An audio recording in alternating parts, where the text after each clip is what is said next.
Salut à tous, c'est Sigarios et j'espère que vous allez bien. Bienvenue dans cet épisode un peu spécial où pour la première fois je vais réaliser un outil. Et cet outil va m'être très utile pour les prochains projets et les prochaines vidéos. Bref, les projets fusées, tout ce qu'on va faire sur la chaîne, je pense que vous êtes au courant. Mais ça sera aussi très utile pour toute personne qui débute l'électronique ou qui en fait depuis un petit moment. J'ai réalisé ce petit truc et c'est un data logger. Son rôle est vachement simple, c'est de pouvoir y connecter un composant et de stocker les informations qu'enregistre le composant sur une carte SD. En gros, c'est plus ou moins une boîte noire qui va nous permettre de savoir ce qu'enregistre un composant à un moment donné. Ça pour le coup, c'est vraiment ce qui manquait à mes projets fusées, c'est-à-dire stocker des informations. On peut connecter jusqu'à 4 composants en même temps et les alimenter en 5 ou en 3,3 volts. Donc si on veut les informations de plusieurs composants en même temps, c'est possible et ça c'est vraiment cool. Comment l'idée est venue? Alors en électronique, très souvent, il faut pouvoir connecter des composants à un contrôleur, un microcontrôleur. Ce microcontrôleur, pour nous, bien souvent, c'est une carte Arduino. On commence à avoir l'habitude, sur cette chaîne, on a fait pas mal de projets avec ces petites bêtes. Et quand il faut connecter des petits composants comme des LED, des boutons ou des thermomètres, là, c'est plutôt simple. Envoyer du 5 volts sur un port, lire une résistance sur un autre, tout ça, c'est très simple. Ouais, j'imagine les mecs qui débutent en électronique et qui sont en train d'être paniqués quand je leur dis que c'est très simple, mais si vous allez le voir avec un peu d'expérience, tout ce dont je viens de parler, c'est ce qu'il y a de plus basique en électronique. Après ça, on va avoir d'autres composants un poil plus galères. Par exemple, les servomoteurs. Il va falloir utiliser un port très spécifique, les PWM, pour pouvoir les utiliser. En plus de ça, souvent, il faut les alimenter avec une source d'énergie externe au microcontrôleur. Parce que le microcontrôleur n'a pas assez de puissance pour le faire tourner,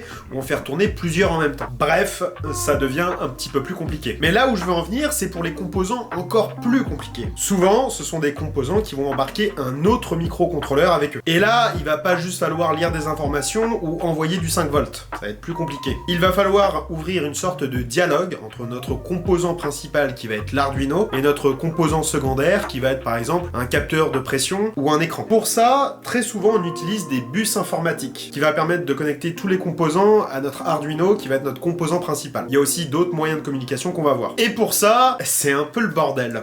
En fait, il y a quelques années, il y a une sorte de guerre des standards. Et cette guerre, elle a lieu parce que chaque entreprise a sa façon de voir une communication entre composants, et aussi parce que chaque entreprise veut que ses composants ne soient pas utilisables par une autre entreprise. Mais bon, de cette guerre, on a pu tirer des bus informatiques, comme le bus I2C, qui est très connu, mais il y en a d'autres, comme le bus SPI. Le but étant toujours le même, connecter un composant principal à plusieurs autres petits composants secondaires. On va aussi retrouver d'autres types de communication, comme les liaisons série, mais ça on va en parler un peu après. C'est légèrement différent. Alors le but, ça va pas être de montrer en détail comment fonctionne un bus, mais plutôt de voir grosso modo comment ça marche. On va faire ça à la chibre comme d'habitude. Pour le I2C, c'est plutôt simple. On va retrouver deux câbles, le SCL et le SDA, que l'on va retrouver sur certains ports de notre Arduino, et qu'on va aussi retrouver sur chacun des composants que l'on veut mettre en liaison. Attention, je le précise tout de suite, vous pouvez pas utiliser n'importe quel pin de l'Arduino pour créer une liaison I2C. Il y a des pins spécifiques et vous pouvez les retrouver sur le datasheet de l'Arduino. Moi, typiquement, pour pas me gourer, je les ai imprimés, comme ça, je suis sûr de pas me tromper, parce que ça m'arrive très souvent. Pour le pin A4 et A5 de l'Arduino Nano. Mais ce qui est bien avec ce bus, c'est que une fois qu'on a ces deux lignes, on peut connecter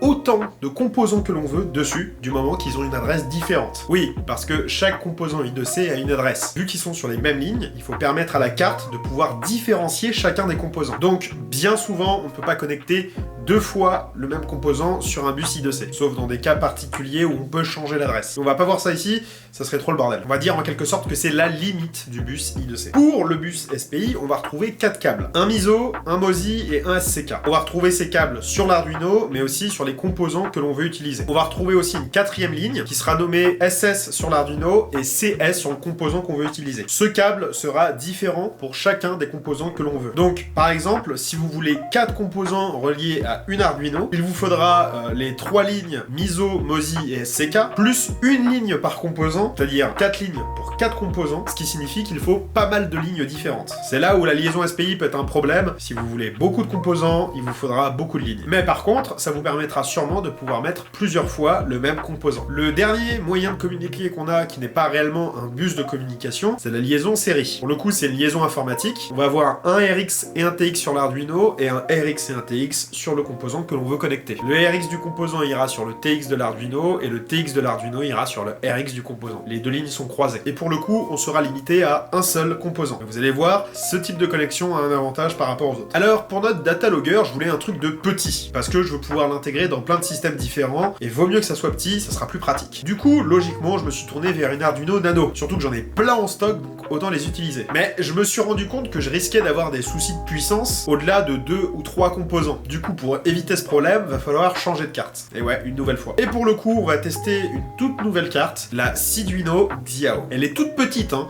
mais pour le coup, elle est super puissante. Beaucoup plus puissante qu'une carte Arduino Nano ou R3, et elle est comparable, voire même plus puissante, à une carte Arduino Mega. Pour vous dire, c'est tout petit, mais c'est puissant. Dedans, on a un processeur 32 bits. Et pour le prix, elle coûte entre 4 et 5 euros, donc ça va, ça reste raisonnable. Le seul inconvénient, c'est le nombre de pins. On en a que 14. En sachant qu'à ces 14 pins, on va devoir en retirer 3, qui va être le 5 volts, le 3,3 volts et la masse. Du coup, on a dû faire des choix de communication. Mon but, c'est de connecter un maximum de composants sur ce petit truc. Donc ça signifie que les liaisons SPI, on va éviter d'en mettre trop, parce que ça va nous bouffer beaucoup de pins. C'est très bizarre à dire. Qu'en plus de ça, il faut rajouter un câble par composant, ça va vite devenir infernal, vaut mieux éviter. Du coup, il nous reste la liaison I2C, qui va nous être très pratique, puisque une fois qu'on est connecté au bus, on va pouvoir connecter plein de composants différents. Et en plus de ça, cette carte nous permet de faire une liaison série, qui serait dommage de ne pas utiliser. Oui, parce que, je vous l'ai pas dit, hein, mais les liaisons série, ça nous permet d'utiliser des gros composants, comme les GPS ou les modules GSM. Du coup, vu qu'il y a 2 ports qui sont définis pour ça, autant les utiliser, ça sera nettement plus pratique, et ça nous permettra de faire des choses encore plus puissantes. Bon,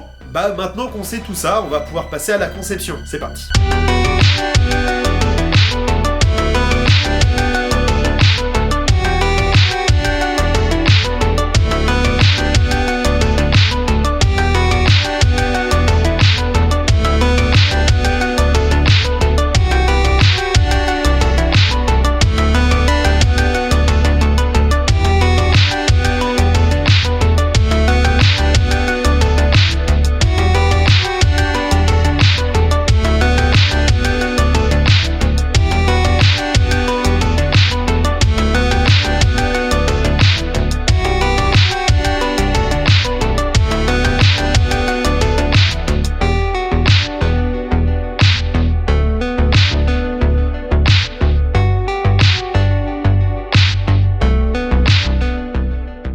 Du coup, voilà ce qu'on va retrouver sur la carte. On va avoir notre Siduino Xiao qui va être soudé à une PCB. Bien évidemment, la PCB est fait maison. En dessous de la PCB, on va retrouver un lecteur de carte SD qui va être relié à la Siduino Xiao avec une liaison SPI. D'ailleurs, c'est la seule liaison SPI de tout notre système. On va avoir une petite fiche JST qui sera connectée au RX et au TX de la Siduino pour faire la liaison série. Après ça, on retrouve 3 fiches JST qui sont toutes connectées au bus I2C de la Xiao. Donc, si on récapitule, on peut avoir 3 composants en I2C et 1 composant en série. On fait 4 composants en tout. Et pour le coup, c'est déjà pas mal. En plus de ça, on va retrouver des séries de broches qui vont être le 5 volts, le 3,3 volts et la masse, histoire de pouvoir alimenter en énergie tous les composants qu'on veut. Bah oui, parce qu'il y a des composants en I2C qui utilisent du 3,3 volts, du 5 volts. Faut pouvoir s'adapter aux différents besoins des différentes cartes. C'est d'ailleurs pour ça que je me suis pas embêté à faire des fiches JST à 4 broches en rajoutant l'alimentation, donc le plus et le moins, histoire de pouvoir changer si on veut. Si on a plusieurs composants en 3,3 volts ou plusieurs composants en 5 volts, on peut les brancher comme on veut, c'est pas un souci. Ok, du coup, on a notre data logger qui est juste ici,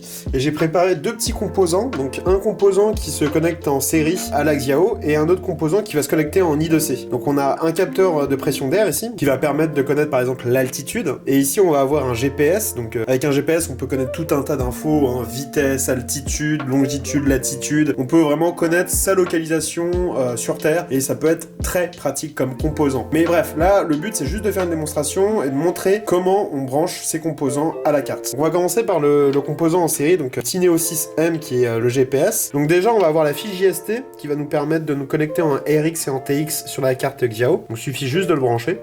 Hop là, là il est branché, c'est bon. Et ensuite on va avoir 2 pins, l'alimentation, donc le VCC, le VCC qui est le plus. Pour ce composant ça va être du 5 volts, donc là je le branche sur le 5 volts de la carte, et bien sûr il faut le connecter à la masse, et c'est bon. On a notre premier composant qui est connecté. Donc, vous voyez, c'est super simple à utiliser. On va faire la même chose avec notre capteur de pression d'air, par contre il se connecte en I2C. Même chose, là on va avoir notre fiche JST qui va pouvoir se plugger sur un de nos ports I2C, donc on en a 3, on peut prendre n'importe lequel, bon, c'est pas un souci. hop, il est connecté. Maintenant, on a le plus et le moins une nouvelle fois à connecter. Donc ici, le plus, c'est le fil blanc. Encore une fois, c'est du 5 volts, donc on le branche sur du 5 volts. Et la masse, on la connecte à la masse. Et voilà, là, on a tous nos composants. Bien sûr, au préalable, il aura fallu mettre la carte SD dans le slot qui est à l'arrière de la carte. Et tout ça, c'est assez compact. On se rend compte, en fait, que c'est surtout les autres composants qui vont prendre de la place et pas la carte en elle-même. Donc c'est plutôt cool. On peut imaginer un premier étage avec le data logger et un deuxième étage cage à équipement avec tous nos composants, histoire que ça prenne le moins de place possible, que ce soit le plus optimisé. Une fois qu'on a nos composants qui sont connectés à notre carte, on n'a plus qu'à le brancher à une source d'alimentation. Donc là, pour les besoins de la vidéo, je vais le brancher directement à l'ordinateur, la carte Xiao, un USB type C. D'ailleurs, c'est assez pratique parce qu'on peut pas se tromper de sens du coup. L'avantage de ces petites cartes aussi, c'est qu'on peut les alimenter de manière externe, on n'est pas obligé de passer par ce port-là. Et là, typiquement, si on veut, on peut l'alimenter par les deux pins qui sont à l'opposé, qui vont être connectés au 5 volts et à la masse de la carte Siduino Xiao. Donc une fois que je la branche, on va avoir des LED qui vont s'allumer. Hop là, on a la petite LED d'Hertz qui nous signifie que la Siduino est alimentée. Là, je vais ouvrir Arduino sur le PC. Donc une fois qu'elle est branchée à un PC, voici ce que nous renvoie la carte. Donc on voit deux types d'infos. On va avoir les informations du BPM, ici, donc on va avoir la pression au premier et la température. Et ensuite, on aura une, deux, voire 4 lignes représentées sous cette forme-là, qui sont les informations du GPS. Alors c'est normal, si toutes les infos sont à 0, c'est parce qu'on est en intérieur et que du coup le GPS n'arrive pas à capter de satellite. Mais du moins, si on a les lignes qui s'affichent, ça veut dire que le GPS marche correctement. Donc on retrouve toutes ces informations qui sont à la fois envoyées à l'ordinateur pour que ça puisse être lu, mais aussi qui sont stockées dans la carte SD. On va voir ça tout de suite. Je vais mettre la carte SD dans le PC pour voir ce qu'il y a dedans. Voilà, dans la carte SD, on va retrouver un document qui va s'appeler datalog.txt. Et dedans, on va retrouver tous les logs que la carte a pu écrire sur la carte SD. C'est vraiment pratique parce que là, on peut vraiment avoir le détail. Mais voilà pour le fonctionnement de ce petit datalogger. Bien sûr, tout ce que j'ai fait dans cet épisode est open source. Vous retrouverez toutes les sources d'ailleurs dans un drive qui sera dans la description. Vous aurez fichier du PCB, code, composants. Donc si vous manque quelque chose, n'hésitez pas, écrivez-le en commentaire. Si vous reproduisez le projet, je vous invite à partager cet épisode parce que ça fait quand même vachement du bien quand quelqu'un partage mon contenu.